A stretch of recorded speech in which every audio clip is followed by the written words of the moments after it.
তাহলে আজকে আমরা পদ সম্পর্কে আলোচনা করব। পদ অ্যাকচুয়ালি কি আমরা শিখেছি যে কতগুলো বর্ণ যখন পাশাপাশি বসে এবং একটা অর্থ প্রকাশ করে, কি হয়? কতগুলো বর্ণ পাশাপাশি বসে যখন একটা অর্থ প্রকাশ করে তখন তাকে বলা হয় কি? পদ। শব্দ। তখন তাকে বলা হয় শব্দ। আর এই কতগুলো শব্দ যখন পাশাপাশি বসে একটা মনের ভাব প্রকাশ করে তখন তাকে বলা হয় বাক্য। তাহলে বর্ণ, শব্দ এবং বাক্য এগুলো নিয়ে আমরা আলোচনা করেছি। তিনটি আলোচনা হয়ে গেছে। এখন এই বাক্যের মধ্যে তাহলে কি থাকছে?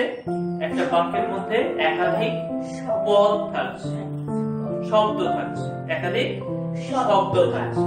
যেমন যদি বলা হয় বর্ষা সুন্দর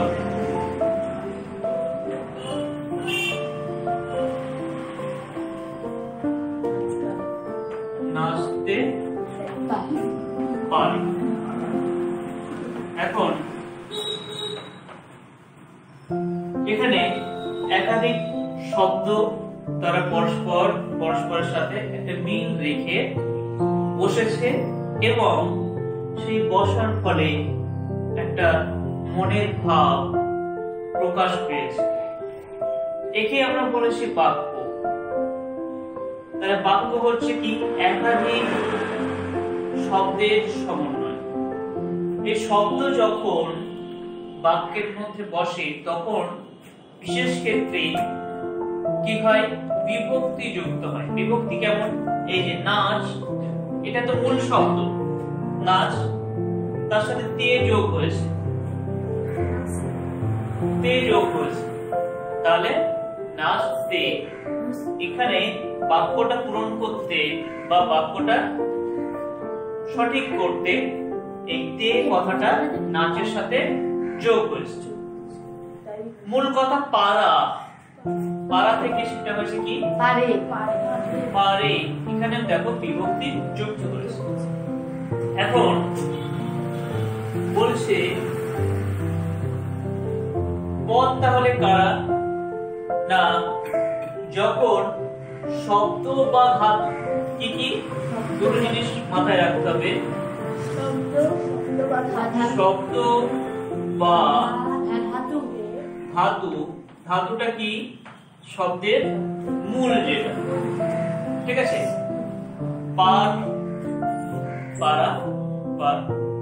পারাটা সে মূল শব্দ, মূল যেটা সেটাকে ধাতু বলে। যেমন তুমি ব্রোঞ্জকে নিলে, ব্রোঞ্জের ভিতরে কি কি থাকে? তামা আর টিন থাকে, তাই তো? তামা আর টিন মিলে হয়।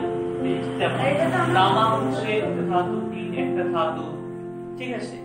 তেমনি আমরা শব্দ যখন তৈরি করি তখন ধাতু মানে মূল একটা জিনিস থাকে, তার সাথে কি করতে হয়?